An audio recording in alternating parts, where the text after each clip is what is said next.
Hey, what's going on, everyone? For this video right here, I'm actually going to talk about the forgotten sport, baseball, the Major League Baseball season. And, we're a couple weeks removed from the All-Star weekend, and, the pennant races are going to be starting to heat up. So I'm just going to talk about some of the, big market teams and some of the most popular players and teams. Not going to really go through everybody, but let's start with the Yankees. Let's start with the New York Yankees. Last year, they won 100 games. They set a home run record for most home runs in a season, but then they got beat by the Boston Red Sox in the, first round of the playoffs. This year, the Yankees have had a tremendous year. They're leading the division in the American League East. They're about 10 games up on the Tampa Bay Devil Rays. But the Yankees have had a fascinating season. It's been injury after injury, from Severino in spring training to Judge to Stanton, to so many different guys. Andujar, you name it. Pretty much everyone has been on the injured list, but they just found ways to win. Some of the guys that they brought over, DJ LeMahieu, they brought him over from the Rockies, and he's been like a utility man. They've been playing him at first, second, third. He won a batting championship last year with the Rockies, but, for some reason he was kind of under the radar, underrated. And someone made a point, it's because Colorado Rockies, they had all those sluggers on the team that you almost forgot, like LeMahieu was probably their best all-around player, when you think about it. And he's been great, and LeMahieu might be the MVP. And then you had guys like Clint Frazier, step in for Judge, and he was really solid. Luke Voit in the beginning of the year. Big beefy guy. Someone said he looks like Brock Lesnar without a shirt on. He's just been a great slugger. He was probably their MVP during the first half of the year. So the Yankees have been, the hitting's been good. The hitting's been a lot better. They haven't been, trying to knock it out of the park every time. And, Stanton, Giancarlo Stanton, their big money player, has only played 9 games. He hasn't, as soon as he tried to come back from an injury, it was another injury. They really haven't missed him, though. They really haven't missed another guy in the lineup that, strikes out that many times. But the Yankees have an incredible bullpen. It might even get stronger. The big question mark with the Yankees right now, and what they need to do to solidify themselves in the playoffs, is to go after a starting pitcher. They have Tanaka. They made the move for Paxton, who's been somewhat disappointing. They got Severino coming back from the injured list. They got, they got Hap. They got all these different guys, but they don't really have besides Tanaka, they don't have the sure thing. The problem with a lot of these guys when you bring over, they're very intimidated by Yankee Stadium, like a guy like Sonny Gray was. It's an intimidating environment to pitch in New York, specifically Yankee Stadium. So a lot of these guys that come over from Seattle, Oakland, wherever they come from, it's quite an adjustment, and sometimes I don't think they really want the big stage. So it's definitely an issue, and I really think the best thing for the Yankees to do is try to find a way to get Madison Bumgarner. The guy has proved that he's an immortal in the postseason. He's not afraid of anything. It just depends on what they have to give up. You don't want to give up, their best players, Gleyber Torres or Aaron Judge, to get him. So it's going to be creative, but, it should be interesting to see what they do. I definitely think they're going to try to go after somebody. But, I think Brian Cashman, the Yankees GM, and Aaron Boone, both of those guys, they've done a tremendous job. They just really kind of capitalized on the holes that were missing last season, and it's even been a better season for the Yankees. All right, so let's go the other direction. Let's talk about the other team in New York. Let's talk about the New York Mets. For those of you guys that haven't been following, this was really a weird offseason for the Mets. Their general manager got sick, and they decided to hire a agent, Jacob deGrom's agent, one of the biggest agents, as their new general manager. That's kind of been the new hot thing. Golden State Warriors have done it. The Lakers have done it. It worked for Golden State, but it remains to be seen if it's going to work for anybody else. Basically, this guy, Brodie Van Wagenen, I don't know how you pronounce his name exactly, but I've heard enough of him throughout the year. And, a lot of people say good-looking guy, very convincing, a lot of energy. During the offseason, he kind of, sparked a lot of interest with the Mets. But you know what, man? I just, a guy like that, I just don't trust him, man. And someone even said this, like a lot of people have said this. He just kind of came off like a used car salesman. Just the way he, talks about different guys. And, I think that was the whole plan. I think the Mets, it's such a cheap ownership group that I think the plan was just to bring in this agent, have him kind of hype up this team where there's really just not a lot of hype to begin with, and try to, sell as much tickets and gain as much interest as possible.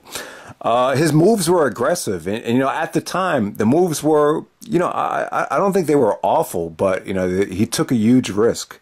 Robinson Cano, superstar, used to play for the Yankees, signed that huge contract with Seattle, and he got busted for PEDs.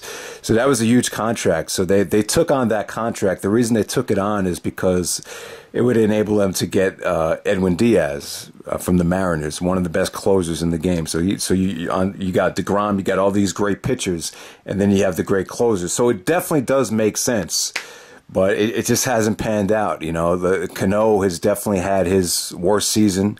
He can't pop the ball like he used to. Every time he's hitting the ball, it goes into the dirt. I'm just kind of suspicious that, maybe Cano was never clean. This is the first year where he's not using anything, and you see what's happening. He's just not the same player. And Diaz, the closer, just hasn't been good. The bullpen's just been awful, and the starting pitching has just been overrated. Everyone expected Syndergaard to be Thor, the ace, and Syndergaard, it's just to me, he's never really recovered from when he tore his lat. DeGrom, DeGrom's been pretty good this year, but I would say that, there's communication problems with the catcher.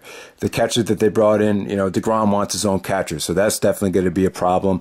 The hitting has been phenomenal, I would say, at times. McNeil has been a diamond in the rough. Peter Alonso has been awesome, home run derby champion. Definitely has a lot of superstar capabilities. And then on top of that, Cespedes, almost on the verge of coming back, steps in a hole in his ranch and is out for the season with a fractured ankle. I just say, dumbasses do dumb things. I think Cespedes is great. I think he's got a lot of talent. But, since he signed the contract, it's been one injury and one dumb thing after another, and he just can't stay on the field. He can't help the team. So that's frustrating as well. It just seems with the Mets, here it is. It's just too many injuries, which is the same fucking thing every year with the Mets. And, when they hit, they can't pitch. And then when they pitch, they can't hit. It just seems like they can never find that happy balance. So the Mets are, one of the worst teams in the National League, believe it or not, with all that great pitching. So let's take a look at the Los Angeles Dodgers. Another great year. Cody Bellinger has really, kind of found himself again after a phenomenal rookie year. He took a step back last year. This year, he's in an incredible home run race with Christian Yelich, so that's pretty fun to watch. But to me, the interesting thing about the Dodgers this year is Kershaw's really not their best pitcher. He's kind of like the third wheel. Ryu's been he's having a great year, and then Buehler's been a pretty energetic stud.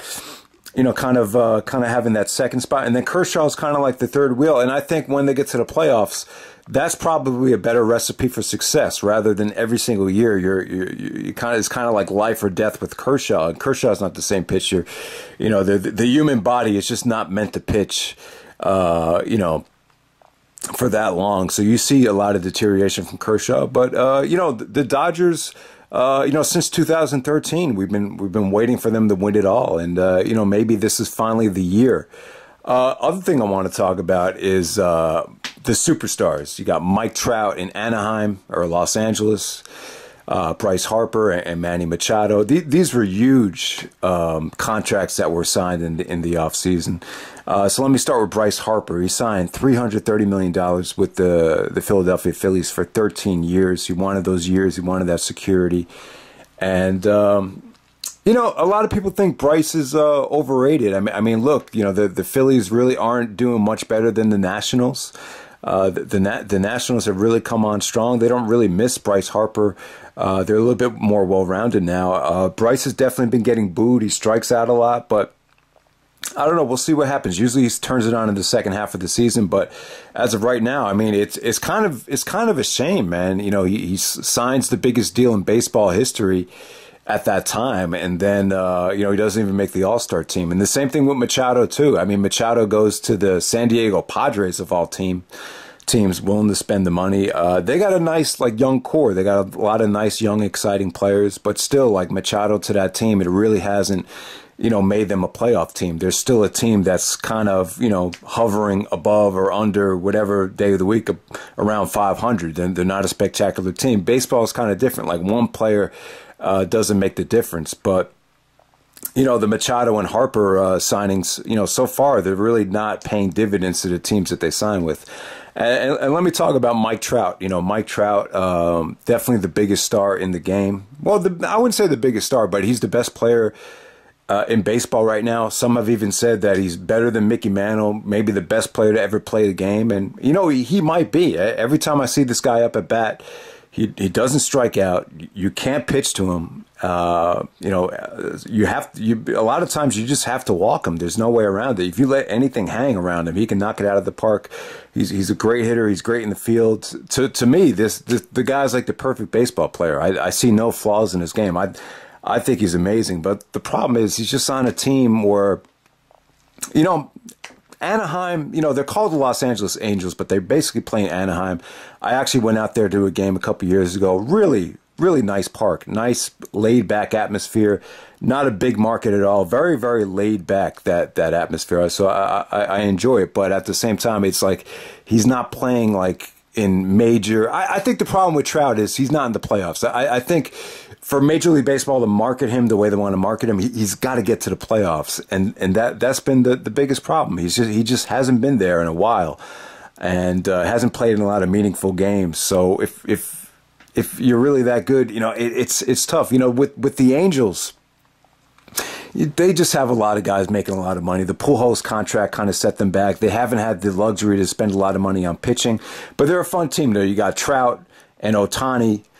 You know, they got two of the best superstars in the game on the same team. They're a fun team to watch. The Matt Harvey signing just hasn't worked out. You know, Harvey just isn't the same pitcher. His, you know, that second surgery, the thoracic outlet surgery, there's just no coming back from that. And he got DFA'd, probably not coming back. So, yeah, like they just don't have any starting pitching, the Angels. So there's no consistency with them. But I definitely think that team is very talented, though. But the problem is when you have all the money being spent on Pujols and Trout, you know, baseball doesn't work like that. They need a more well-rounded. It seems to me like the biggest problem is the pitching, the bullpen, starting pitching. That's why the Angels are probably not going to be good for a very long time. But they locked Trout up. Trout just signed the biggest contract in sports history. I don't even know what it is. What is it, 11, 12 years for $430 million?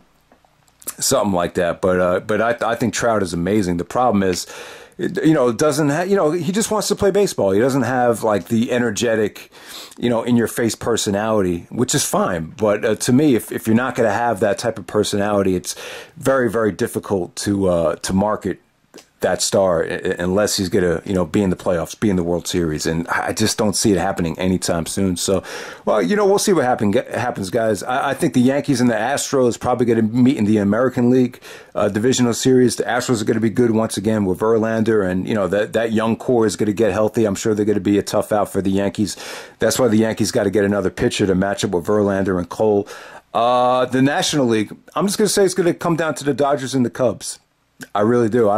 You know, a lot of the teams have gotten worse in the American League, like the Colorado Rockies, you know, like the, I shouldn't say the Nationals. And the Nationals are kind of making a big run right now. But to me, I really don't think, I just think Dodgers, Cubs, those are probably the two biggest teams. There might be like a wild card team. The wild card's all bunched together. So you might have a team like St. Louis, or you know, maybe even Atlanta that really, you know, catches fire towards the end and makes it to the World Series. But, you know, to me, the Dodgers got to finally do it this year. I think this is the year to do it.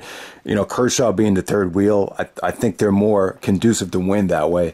So we'll see what happens. Hope you enjoy the video, guys, and I'm out. Support baseball.